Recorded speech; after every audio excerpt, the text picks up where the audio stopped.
Hello students, आज हम आपको प्रश्नावली 8.1 से प्रश्न संख्या 9 को हल कराते हैं। आइए चलते हैं।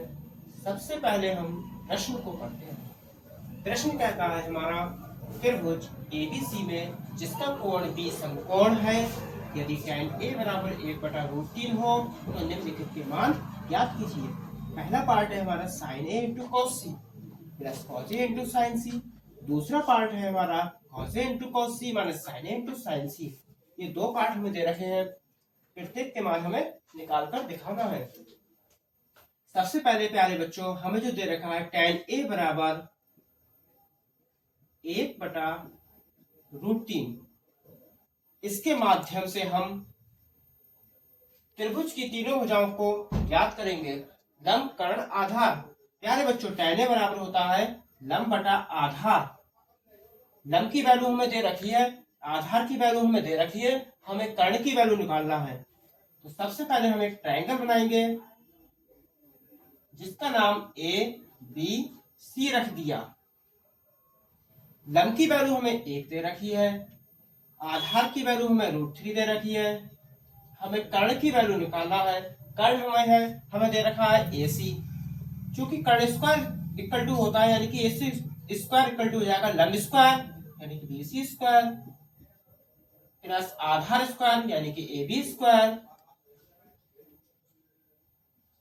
ए C square equal to B C, B C की वैल्यू हमें 1 दे रखी है तो 1 का स्क्वायर हो गया, प्लस ए बी √3 दे रखा है तो √3 का स्क्वायर हो गया। ए सी स्क्वायर इक्वल टू 1 का स्क्वायर 1 ही रहेगा, 1 पर कितनी भी घात हो उसका मान सदैव 1 होता है। प्लस यहाँ पर स्क्वायर से रूट हट जाएगा, बचेगा हमारा 3। ए सी स्क्वायर इक्वल टू 1 और 3 हमारे होगा क्या बच्चों 4। ए सी पर से स्क्वायर जब हटेगा तो बराबर में जो संख्या है उस पर रूट चढ़ जाएगा। ए सी बराबर 4 का वर्गमूल कितना होता है प्यारे बच्चों 2 होता है। इस तरीके से हमारा कर्ण का मान निकल कर आ गया। लेकिन प्यारे बच्चों इसमें एक चीज दे रखी है, हमें यहाँ पर दो ट्रायंगल की आवश्यकता है। इस ट्रायंगल जो हमारा ए बी यानी कि जब हमारा कोण यहाँ पर दे रखा है ए, तो उसके लिए काम में आएगा।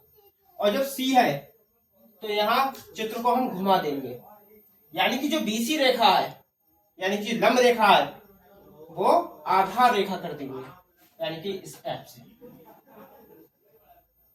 जो बीसी था वो बीसी यहां आ गया, और जो ए बी था वो हमारा यानी कि ए बी आधार थी वो हमारी लंब रेखा बन गई। लंब रेखा यानी √3, कर्ण वही रहेगा। जब हमारा सी पर हो, सी पॉइंट पर हो तो ये वाला चित्र से मान लगेंगे, और जब ए पर हो तो ये वाले चित्र से मान लगेंगे। देखो प्यारे बच्चे, पहले पार्ट को हम पहला पार्ट में दे रखा है प्यारे बच्चों sin a into cos c plus cos a into sin c। sin a बराबर होता है हमारा लंब बटा कर्ण गुणा cos c आधार बटा कर्ण, cos a आधार बटा कर्ण, sin c लंब बटा कर्ण। sin a बाय लंब बटा कर्ण, लंब बटा कर्ण यानी कि 1/2। cos c में आधार बटा कर्ण, आधार 1 कर्ण 2 प्लस cos a, इस वाले में आ जाओ, आधार बटा कर्ण, आधार √3 कर्ण 2। sin c इस वाले ट्रायंगल में आ जाओ, लंब बटा कर्ण, लंब बटा कर्ण।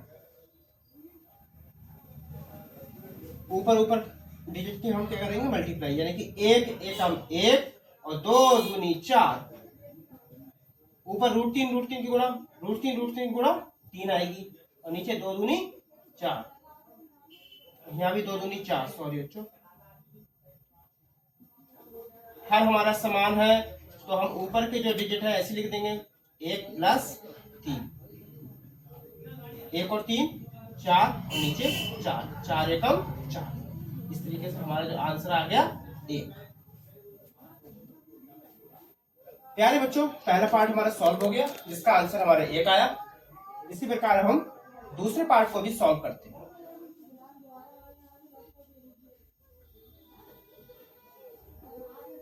दूसरा पार्ट हमें दिया cos A into cos C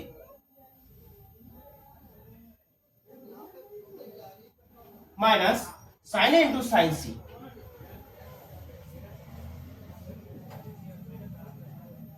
cos A बराबर आधार बटा कर्ण, cos C बराबर आधार बटा कर्ण, sin A बराबर लंब बटा कर्ण, sin C बराबर लंब बटा कर्ण।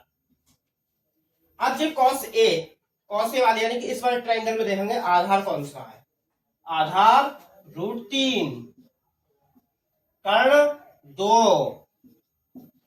cos C इस ट्रायंगल में आ जाओ, आधार 1, कर्ण 2, माइनस sin A वाले में आ जाओ, लंब 1, कर्ण 2, sin C वाले इस वाले ट्रायंगल में आ जाओ, लंब √3 बटा कर्ण 2।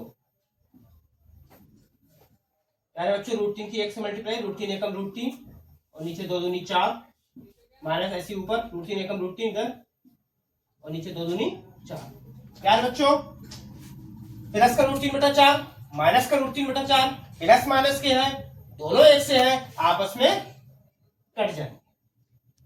इस प्रकार हमारा आंसर आ गया 0।